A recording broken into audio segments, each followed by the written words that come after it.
ప్రతి విజయం వెనుక ఉంటుందో మహిళ, వెలుగుల్ని పంచి కరిగే కొవ్వొత్తిలా. ఆ వెలుగే సత్యం శివం, గుర్తిస్తే నీదే జయం. ఒక మగువ శాపంతో పసివాడే గగనం, ఒక మహిళ శపథంతో కొణికింది భువనం. మధురం నీ చరితం. ఓ మగువా జయీ భవ, ఓ మహిళా విజయీ భవ.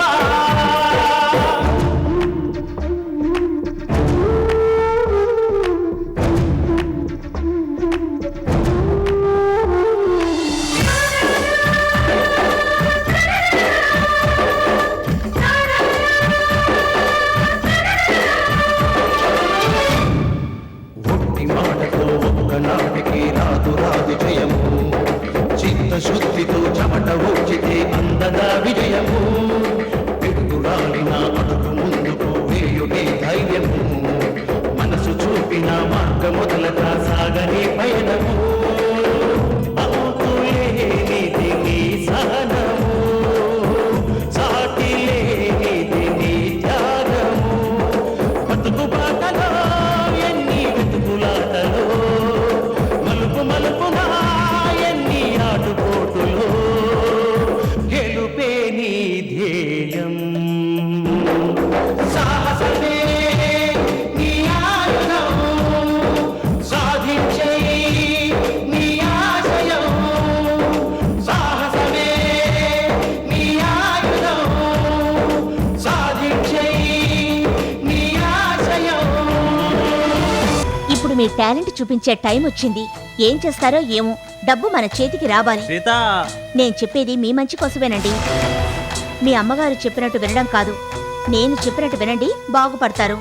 వేరే ఆలోచనలు పెట్టుకోకుండా రేపు పొద్దుటే వెళ్ళి కోర్టులో కట్టడానికి 20,000 తీసుకురండి. ఏంటి? నేను నీకు 20,000 ఇవ్వాలా? నువ్వు కోర్టులో ఫైన్ కట్టడానికి నేను డబ్బులు ఇవ్వాలా? అసలు ఆ పాడు బిజినెస్ వద్దు, దాన్ని మానుకుని మీరంతా ఇక్కడికి రండి, మీ మంచి చెడ్లు నేను చూసుకుంటానని చెప్తే పొద్దుటే వచ్చి ఫైన్ కంటూ 20,000 అడుగుతావా? సిగ్గులేదరా నీకు? 20,000 కాదు, 20 పైసలు కూడా ఇవ్వను. ముందు ఆ వైన్ షాప్ క్లోజ్ చేయి, వేరే మంచి బిజినెస్ నేను పెట్టిస్తాను. వేరే బిజినెస్ అంటే మాటలా? అది నువ్వు అనుకున్నంత తేలిక కాదు. ప్రయత్నం ఉంటే ఏదైనా సాధించచ్చు. మంచి బిజినెస్ దొరికేలోగా మూతపడిన ఇందు రైస్ మిల్క్ చూసుకో, లేదా బాలాజీకి తోడుగా ఉండు. కొన్నాళ్లు పోయాక నీకు తగ్గ మంచి బిజినెస్ చూస్తాను, అంతేకాని వైన్ షాప్ కంటిన్యూ చేయడానికి మాత్రం వీల్లేదు. దానికంటే ఒక్క పైసా కూడా ఇవ్వను. నీ బాగు సంగతి నీకే పట్టినప్పుడు మేమైనా పట్టించుకోవాలిగా. నేను చెప్పినట్టు చెయ్యి, ఇంతకు మించి వేరే దారి లేదు.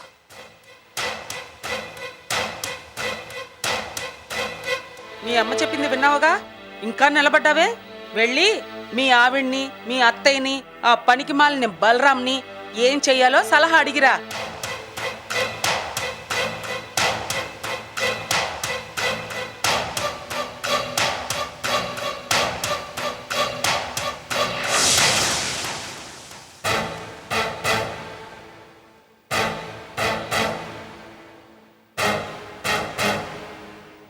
ఏమండి, వెళ్ళిన పని ఏమైంది? కాలేదు. డబ్బు ఇవ్వలేదా?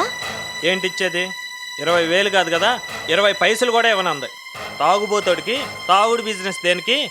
మర్యాదగా అందరినీ తీసుకొచ్చి లక్ష్మీ నిలయంలో తలదాచుకోమంది. అమ్మో, నా చేత ఏదో బిజినెస్ చేయిస్తుందంట. అంతవరకు హిందూ రైస్ మిల్ చూసుకోమంది, లేదా బాలాజీకి తోడుగా ఉండమంది. ఎవరికి? ఆ పొట్టోడికా? ఎంత దారుణం, ఎంత దారుణం. విన్నావా లక్ష్మి శాంతి మాటలు? మెత్తని వాడిని చూస్తే మొట్టబుద్ధి అయిందిట. అంతేగా, వాళ్ళ చేయి పైన ఉన్నప్పుడు అలాంటి మాటలే వస్తాయి మరి. ఏదో మనంతటా మనం బాగుపడాలని, మన కాళ్ళ మీద మనం నిలబడాలని, మన చేతులతో మనం సంపాదించాలని బయటకొచ్చాం. కష్టమో సుఖమో, లాభమో నష్టమో, మనకి తోచిన బిజినెస్ పెట్టుకొని మన మానాన మనం బతుకుతున్నాం. ఏదో అవసరానికి 20,000 అడిగినందుకు మనందరినీ తీసి పారేసి ఇష్టం వచ్చినట్టు మాట్లాడతారా? ఎక్కడా గతులేనట్టుగా వాళ్ళ ముందుకెళ్ళి దేహి అని చేయి జాపితే అట్టాగే మాట్లాడతారు మరి. అది కాదు లక్ష్మి, ఈ రోజుల్లో కోర్టు కేసులు ఎవరికి లేవు. విఐపి అనుకున్నవాడు ఐబీ పెడుతున్నాడు, సత్య హరిశ్చంద్రుడు అనుకున్నవాడు 1,00,000 అబద్ధాలు ఆడుతున్నాడు. స్కాములు, కుంభకోణాలు, అక్రమ సంపాదనలు, ఇలా ప్రతి దాంట్లో ఏదో ఒక పెద్ద తలకాయ ఉంటూనే ఉంటుంది. పెద్దవాళ్ళు చేస్తే అది ఒప్పు, మనలాంటి వాళ్ళు కడుపుగా కుర్తి చేస్తే తప్పు. ఎక్కడ న్యాయం అండి ఇది? ఎప్పుడూ మా అత్తగారికి మనం బాగుపడకూడదన్న ఆలోచనే గాని మన బాగు గురించి ఆలోచనే లేదు. ఛీ! ఇంత బతికి మన అల్లుడు ఆ హిందూ రైస్ మిల్ రన్ చేయాలా? ఎంత దారుణమైన మాట. లక్ష్మి, ఎదుటి మనిషి మీద కోపం ఉంటే చాచి దవడ ఫైలు రెట్టు కొట్టాలి గాని కడుపు మీద కొట్టకూడదు. చెట్టుత మనిషి అవమానించకూడదు. ఒడ్లు చెట్లు తౌడు ఇదా మా ఆయన చేయాల్సిన పని. రైసు మిల్లు కాకపోతే బాలాజీకి తోడుగా ఉండమన్నారట. ఇదేం అన్యాయం? మా ఆయన కన్నా ఆ బాలాజీ అంత పెద్దవాడా లేక తెలివితేటలున్నవాడా? ఏమీ కాదమ్మా, ఆ వినోదు బాలాజీ పైకి రావాలి. మన మాట వింటున్నాడు కదా ఈ అమాయకుడు, మట్టి కొట్టుకుపోవాలి. అదే అదే వాళ్ళ ఆలోచన. నాకు తెలియక అడుగుతాను లక్ష్మి, ఒక 20,000 రూపాయలు పారేస్తే వాళ్ళ సొమ్మే పోయింది. అది కాదు నాన్న, కేసు వంకతో షాపు క్లోజ్ చేయించి తిరిగి మనందరినీ తన చెప్పు చేతుల్లో ఉంచుకోవాలని మా అత్తగారి ఆలోచన. అది లక్ష్మి, పొరపాటున కనుక మనం ఆ ఇంటికి వెళ్ళామంటే మన బతుకు కట్టు బానిసల బతికి. లక్ష్మి, చెడి చెల్లి దగ్గరికి వెళ్ళకూడదు అంటారు కానీ కన్నా తల్లి దగ్గర కూడా వెళ్ళకూడదు అంటాను. పారేసిన చోటే ఏరుకోవాలి, పోగొట్టుకున్న చోటే రాబట్టుకోవాలి. ఫైన్ కట్టైనా సరే మందు వ్యాపారమే చెయ్యాలి. మా ఆయన ఇదే వ్యాపారంలో పైకి రావాలి. అల్లుడు పైకి రావడం గురించే కదమ్మా మనం ఇంత తీవ్రంగా మాట్లాడుకుంటున్నాం. మనం మాట్లాడుకుంటున్నాం సరే, కానీ అమ్మ ఏమీ మాట్లాడడం లేదు. పిచ్చిదానా, అల్లుడిని పైకి తీసుకురావాలని అమ్మకి మాత్రం ఉండదటే. నువ్వు లేనిపోయిన ఆలోచనలు పెట్టుకుని నీ మనసు పాడు చేసుకోమాక నాన్న. ఏమి లక్ష్మి, నువ్వు తాపత్రయపడ్డా, నేను తాపత్రయపడ్డా, అమ్మాయి తాపత్రయపడ్డా దేనికోసం? మన అల్లుడు బాగ్ కోసమే కదా. నువ్వే చెప్పు. శాంతి చెప్పినట్టుగా వాళ్ళ ఇంటికి వెళ్ళి వాళ్ళు పెట్టే పంచపక్ష పరవాణాలు తిని వాళ్ళింటో బానిస బతుకుదామా? లేకపోతే అమ్మాయి చెప్పినట్టుగా కలో గంజు తాగుతూ మన మనం బతుకుదామా? నీ నిర్ణయం ఏమిటో తేలి చెప్పు. నువ్వేం చెప్పినా మాకు ఇష్టమే. చెప్పండి అత్తయ్య. జయ, మీ అమ్మాయి కాదు, ఎవరు చెప్పినా మందు వ్యాపారం ఆపొద్దు. నువ్వు ఈ వ్యాపారంతోనే వినోద్ బాలాజీల కన్నా గొప్పవాడివి కావాలి.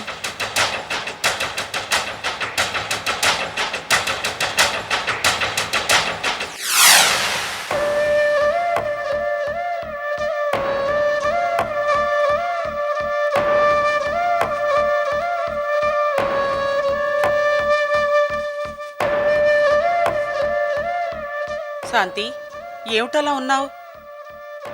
ఈ మధ్య నువ్వెప్పుడూ ఏదో పరధ్యానంగా ఉంటున్నావు. రాత్రింబవళ్ళు ఆలోచిస్తున్నావు. ఇలా అయితే ఎలాగమ్మా? నీ ఆరోగ్యం ఏం కాను? జయకృష్ణ పుట్టిన దగ్గర నుంచి వాడితో ఏదో ఒక ప్రాబ్లమే. కొన్ని జాతకాలు అంతేనమ్మా. అమ్మా, వైన్ షాప్ వద్దని చిరక్కు చెప్పినట్టు చెప్పినా వాడు వింటేనా? కోర్టులో ఫైన్ కట్టి తిరిగి షాప్ ఓపెన్ చేసి వ్యాపారం చేస్తున్నాడంట. ఇదెక్కడికి దారి తీస్తుందోనని నాకు భయంగా ఉందమ్మా. శాంతి, నీ బాధ నాకు అర్థమైంది. ఎందుకైనా మంచిది ఆఖరిసారిగా జయకృష్ణకి చెప్పు చూడు. ఆలోచించి లాభం లేదమ్మా. వాడు చెడిపోకుండా చూడవలసిన బాధ్యత మనది. వెళ్ళు.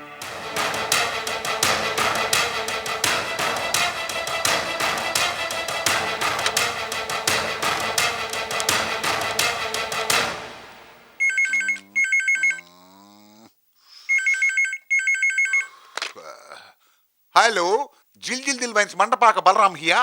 నేను శాంతిని మాట్లాడుతున్నానన్నయ్య. ఓ చెల్లెమ్మా, నువ్వా? అన్నయ్య, జయకృష్ణ ఉన్నాడా? లేడమ్మా, బ్యాంక్ వెళ్ళాడు. అమ్మకాలు మంచి ఊపులో ఉన్నాయి. ఊపిరి సలపకుండా వ్యాపారం జరుగుతోందనుకో. సాగినంత కాలం అలాగే సాగుతుందన్నయ్య. అదేమిటమ్మా అంత మాట అనేసావు? లేకపోతే ఏమిటన్నయ్యా? నేను ఆ బిజినెస్ వద్దని చెప్పినా మళ్ళీ అదే చేస్తారా? అసలు మీ ఉద్దేశం ఏమిటి? పంతమా, నిర్లక్ష్యమా? చెల్లెమ్మా, నన్నేమీ అనకు. ఇందులో నా ప్రమేయం ఏమీ లేదు. నిజమే, నువ్వెంతో చెప్పావు. కానీ మా ఆవిడ వింటేనా? పంతానికి మా ఆవిడే తిరిగి ఓపెన్ చేయించింది. మన బాగు, మన వ్యాపారం, మన బ్రతుకు తెరువు అంతా మన ఇష్టం. అథారిటీ చలాయించడానికి ఆ శాంతి ఎవరు అని మా ఆవిడే పట్టుబట్టి మరీ బిజినెస్ చేయమంది. నువ్వేమన్నా అడగదలుచుకుంటే మా ఆవిడని అడుగు చెల్లెమ్మా. జయకృష్ణకి నాకు చెప్పి ఏమీ లాభం లేదు. చెప్పొద్దు. మా ఇంట్లో కూడా ఆడపెత్తనం మొదలైంది చెల్లెమ్మ. మండపాక లక్ష్మి చెప్పినట్టుగా చేయటమే మా పని. టైం చెల్లెమ్మ, టైము. శాంతి, ఆ దున్నపోతు బలరాంతోనేనా నువ్వు మాట్లాడింది? ఏమంటున్నాడు ఆ సన్నాసి? హ, నా మీదున్న కోపంతో లక్ష్మోదిని తిరిగి షాప్ ఓపెన్ చేయించిందట. లక్ష్మికి నీ మీద ఉన్న కోపం ఎప్పుడు పోతుందో ఏమో.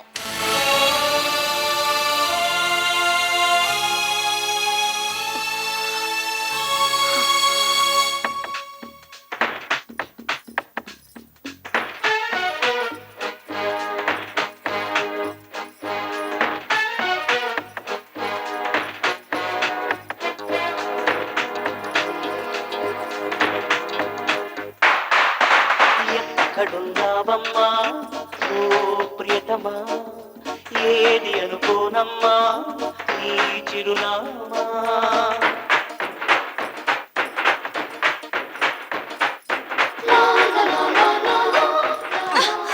హాయ్ వచ్చేసారా? అబ్బే రాలేదు. చెల్లింపి ఇదేదో టెండర్ వ్యవహారంలో ఉందే. కాదు, తండర్ వ్యవహారం. దానికి ఇంకా టైం ఉంది. స్నానం చేసి డ్రెస్ మార్చుకొని వస్తాను. ఏమండి, ఇదేంటండి? బ్రీఫ్ కేస్ అండి. మాకు తెలియదులేండి. ఇదేంటండి, చాలా బరువుగా ఉంది. నీ ఎంత బరువు ఉండదులే. చాలే ఊరుకోండి. ఈ బరువును చూసి నా వెంట పడ్డారు. సరే, లోపల ఏముందండి? ఫైనాన్షియల్ సూట్ కేసులో ఏముంటుంది? డబ్బు డబ్బు ఉంది.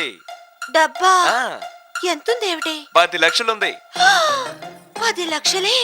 అవును, ఒక పార్టీ బ్యాలెన్స్ అమౌంట్ 10 లక్షలు క్లియర్ చేసింది. బ్యాంక్ టైం అయిపోయిందని ఇంటికి తీసుకొచ్చాను. అదీగాక రేపేరే పార్టీకి ఫైనాన్స్ ఇవ్వాలి. ఈ సూట్ కేసు తీసుకెళ్లి బీరువాలో పెట్టు. నేను వెళ్ళి స్నానం చేసి వస్తాను.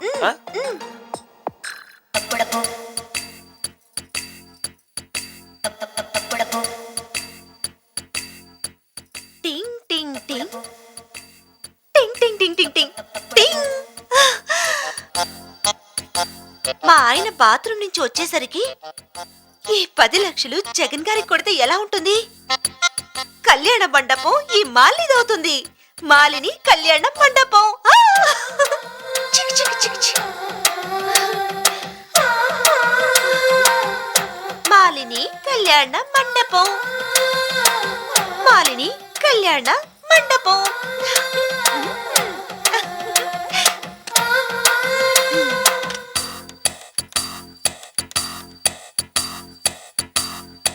హలో, జగన్ గారా? నేను మాలిని మాట్లాడుతున్నాను సార్. ఏం లేదు, కళ్యాణ మండపం నేనే తీసుకుంటాను. ఇప్పుడు గాని మీరు మా ఇంటికి వస్తే 10 లక్షలు అడ్వాన్స్ ఇస్తానండి. మిగతాది 2 నెలల్లో సర్దుబాటు చేస్తాను. మీరు వెంటనే బయలుదేరండి. ఓకే. టింగ్ టింగ్ టింగ్ టింగ్ టింగ్.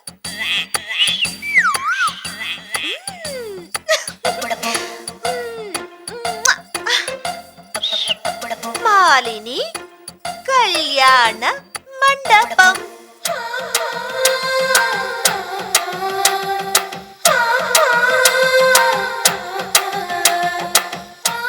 నమస్కారం మాలి మేడం. నమస్కారం జగన్ గారు. ఇదిగోండి, కళ్యాణ మండపానికి అడ్వాన్స్ గా 10 లక్షలు ఇస్తున్నాను. మరి మిగతాది 2 నెలలు ఇస్తానని ఫోన్లో చెప్పాను కదండి. మళ్ళీ మళ్ళీ అడుగుతారేంటి? ఈ మాలినిది ఒకే మాట ఒకే బాట. నా పేరుని ఈ 10 లక్షలు అగ్రిమెంట్ రాయండి. మా ఆయన చూసేలోగా ఇక్కడి నుంచి వెళ్ళిపోండి. Okay madam, thank you.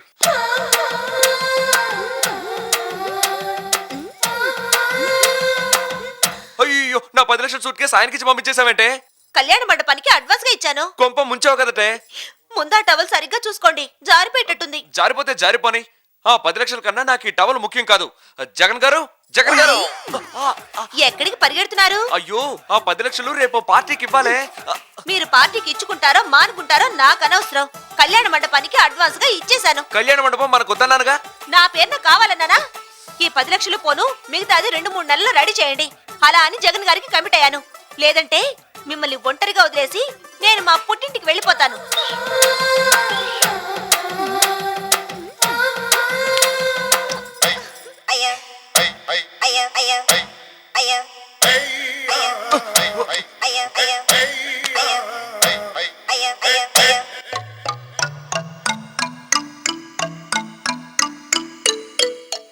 ఈ రోజుల్లో ఉప్పు నుంచి పప్పు దాకా ప్రతి ప్రోడక్ట్ కి విపరీతమైన పబ్లిసిటీ అవసరమైపోయింది.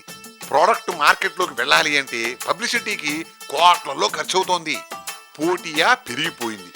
కిచికిచి మియా పేరుతో ఒకళ్ళు సేమియా ప్రోడక్ట్ ని మార్కెట్లోకి పంపించారు. దానికి పోటీగా కిచికిచి మయా పేరుతో మరో సేమియా ప్రోడక్ట్ మార్కెట్లోకి వచ్చింది. వాళ్ళ సేల్స్ పెంచుకోవడం కోసం రెండు కంపెనీలు పెద్ద ఎత్తున పబ్లిసిటీ మొదలుపెట్టాయి. కిచికిచి మియా ఒక అందమైన అమ్మాయిని పబ్లిసిటీ కోసం నియమించాడు. ఏంటి అందమైన అమ్మాయ? ఐశ్వర్యరాయ్ కంటే అందమైన అమ్మాయి.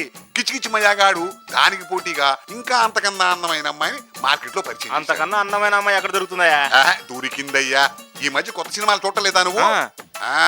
వాళ్ళిద్దరూ ఒకళ్ళకోళ్ళు ప్రచారం చేసుకుంటూ ఒక ఇంటి దగ్గర కలుసుకున్నారు. ఒకళ్ళ మీద ఒకళ్ళు పోటీ పడుతూ ఆ ఇంటి యజమాన్ని ఈరకాటంలో పెట్టేశారు. మా కిచికిచి మియా సేమియా గనక కొంటే గ్యాస్ పోయి ఉచితమంది ఒక ఆవిడ. మా కిచికిచి మయా సేమియా గనక కొంటే వాషింగ్ మిషన్ ఫ్రీ అని చెప్పి ఇంకొక ఆవిడ. ఈ విధంగా వాళ్ళిద్దరూ ఈవిడిస్తానంటే ఆవిడదిస్తానని, ఆవిడదిస్తానంటే ఈవిడిస్తానని పోటీ తారాస్థాయికి చేరుకుంది. ఆ తర్వాత మిగతాగా తర్వాత చెప్తాను కానీ ముందు మీకు ఏం కావాలో తీసుకోండియా. సర్లే, ఒక క్వార్టర్ ఇవ్వయ్యా. క్వార్టరా? నలుగురు ఉన్నారు, క్వార్టర్ సరిపోద్ది, ఫుల్ పడద్ది. నువ్వేదో కథలు చెబుతున్నావని ఆ క్వార్టర్ అయినా కొంటున్నావు. ఇవ్వు రే ఇదిగో ఒక క్వార్టర్ అంట పట్రా.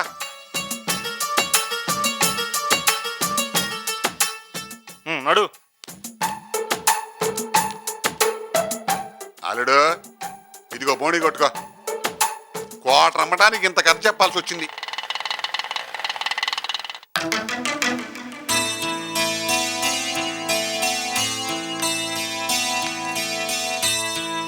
సీత, ఏంటి ఎలాగొచ్చా? బిజినెస్ ఎలా ఉందో చూసి వెళదామని వచ్చాను. ఏం బిజినెస్ అమ్మా? నా బొంద బిజినెస్ బాగా డల్ అయిపోయింది. వారం రోజులు షాప్ క్లోజ్ చేయటం వల్ల మన బిజినెస్ అంతా పక్క షాప్కి వెళ్ళిపోయింది. నేను ఒక బఫూన్ గాడి లాగా కస్టమర్స్ ఎంటైన్ చేస్తూ క్వార్టర్లు అమ్ముకునే పరిస్థితి వచ్చింది. ఇలా ఎంతకాలం నెట్టుకొస్తామమ్మా? సేల్స్ ఉన్నాయి కానీ లాభాలే రావటం లేదు సీత. లంక మేత గోదారేత అన్నట్టు అయిపోయింది మన పరిస్థితి. రిస్కా తప్పటం లేదు. అసలు ఈ బిజినెస్ ఎందుకు చేస్తున్నామా అనిపిస్తుందమ్మా. మనకి షాప్ అమ్మిన తంటికొండ పాపారావుకి ఇంకా 5-6 షాపులున్నాయిగా. మరి వాళ్ళెలా మేనేజ్ చేస్తున్నారు? వాళ్లే కాకుండా మిగతా వాళ్ళు ఎలా మేనేజ్ అవుతున్నారు? వాళ్లకు లాభాలు బాగానే వస్తున్నప్పుడు మనకి మాత్రం తక్కువ రావడం ఏంటి? అదే ఆ చిదంబర రహస్యం ఏమిటో నాకు అర్థం కావట్లేదమ్మా. నాన్న, మనం ఒకసారి తంటికొండ పాపారావుని కలిసి బిజినెస్ సీక్రెట్ ఏమిటో తెలుసుకుందాం. రావడదాం. వస్తానండి. అల్లుడు నువ్వు షాప్ చూసుకుంటూ ఉండు, నేను ఇప్పుడే వస్తాను. ఏం షాపు ఏమో, ఏమో అర్థం కావట్లేదు. తంటికొంట పాపారావు గారు నమస్కారం. నమస్కారం. కూర్చో బలరాం. ఏంటి తండ్రి కూతుళ్ళు ఇద్దరు కలిసి వచ్చారు? అయ్యా, తమరు ఎన్నో ఏళ్లుగా ఈ లిక్కర్ బిజినెస్ లో ఉన్నారు. ఎన్నో ఢక్కా ముక్కీలు తినున్నారు. మీ అనుభవం సిల్వర్ జూబ్లీ చేసుకుంది. అదేమిటోనండి, మేము విపరీతంగా కష్టపడతానే ఉన్నాం, కానీ గిట్టుబాటు కావట్లేదండి. పెట్టుబడి ఖర్చులకే సరిపోతుంది. లాభాలు పెద్దగా కళ్ళచూడలేకపోతున్నామండి. లిక్కర్ బిజినెస్ చేసే వాళ్ళందరూ బాగా సంపాదించి మేళ్ళలో మిద్దులు కడుతున్నారని విన్నాం. కానీ మా పరిస్థితి దానికి వ్యతిరేకంగా ఉంది. ఏంటలా నవ్వుతున్నారు? ఈ బిజినెస్ లో చాలా సీక్రెట్స్ ఉన్నాయమ్మా. అవేమిటో మాకు చెప్తే. అబ్బే, చెప్పినా మీ వల్ల కాదు బలరాం, మీరు చేయలేరు. ఎందుకు చేయలేం? మీరు చెప్పండి, మేము ట్రై చేసి చూస్తాం. అమ్మా, నిజాయితీగా లెక్కరమ్మితే మినిమం ప్రాఫిటే వస్తుంది. నువ్వన్నట్టుగా బొటాబొటిగా దానికైతే సరిపోతుంది. ఒక్కోసారి నష్టం కూడా వస్తుంది. అది నిజాయితీ బిజినెస్. అలా కాకుండా అధిక లాభాలు మనం కళ్ళ చూడాలంటే అడ్డదారి తొక్కాల్సిందే. అడ్డదారంటే? డూప్లికేట్ సరుకు అమ్మాల్సిందే. సగం కలిపి అమ్మితేనే మందు వ్యాపారానికి వర్కౌట్ అవుతుంది. ఖర్చులు, మామూళ్ళు, మర్యాదలు, కేసులు, సర్దుబాట్లు, జీతాలు పోను మంచి లాభాలు కళ్ళ చూడాలంటే డూప్లికేటు మిక్స్ చేయాలి. నాకు తెలిసి డూప్లికేట్ మిక్స్ చేయకుండా ఎవ్వరూ ఈ వ్యాపారం చేయలేరు. ఇది చాలా రిస్క్తో కూడుకుంది, చాలా ప్రమాదకరమైనది కూడా. అలా అని చేయకుండా ఉండలేం. అన్నిటికీ సిద్ధపడే దీనిలో దిగాలి. లాభాలు వస్తున్నాయని ఒరిజినల్ సరుకు పక్కన పెట్టి డూప్లికేట్ సరుకు అమ్మటం మొదలు పెడితే షాప్ సీజు, మీరు క్లోజు. అందుకని నెలలో కొన్నాళ్ళు డూప్లికేటు, కొన్నాళ్ళు ఒరిజినల్ అమ్మాలి. అప్పుడు అంతగా ఎవరికి అనుమానం రాదు. అంగబలం, అర్ధబలం ఉండాలి. రాజకీయం, రౌడీల సపోర్టింగ్ ఉండాలి. ముఖ్యంగా కలేజా ఉండాలి. అవసరాన్ని బట్టి నలుగురిని కొట్టగలిగి ఉండాలి. నలుగురు చేత తన్నులు తిని తట్టుకొనగలిగేవాడుగా ఉండాలి. అందుకే అది మీ వల్ల కాదని చెప్తున్నాను. అమ్మడు సీత, ఇక మనం బయలుదేరదామా? సార్, డూప్లికేట్ సరుకు ఎక్కడ దొరుకుతుంది?